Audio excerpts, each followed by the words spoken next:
said your Uncle Fred told me that your Auntie May and Sissy, her sister, had D.H. Lawrence to tea and in Furness Road, Furness Road, yeah.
But my grandfather was the head of Ellis and Sons Printers. It was his money that started the firm, and it was my father's brains that kept it going.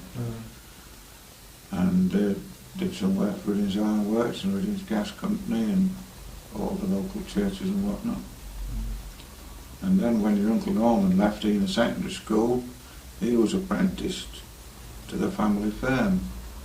And he went down to Nottingham University evening classes for, you know, the technical side of it, and he did very well with that. And he came back, and my father let him put his ideas, free play with his ideas, poster work and whatnot, and he used to produce very modern looking sort of posters from wooden type and what was, you know, available, and they were quite outstanding. I never saw any better posters anyway.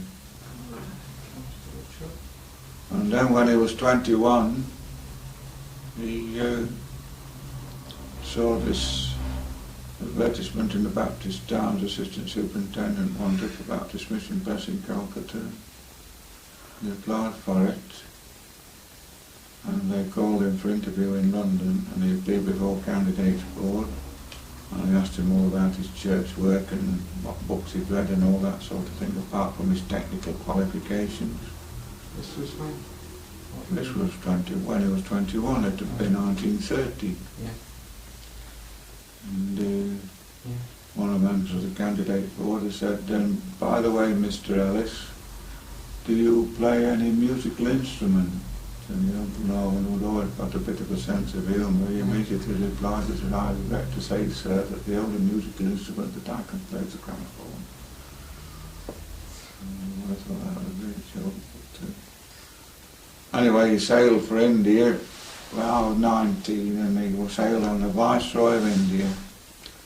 And I didn't know for many, many years afterwards, but for the first 5 years that he went out, he was as homesick as could be. I was basically found it very hard to settle. I was only 21, he was the youngest missionary ever to be appointed. And I carried on reporting, covering everything. Didn't actually ever cover a murder, but there wasn't much about inquests that I didn't know.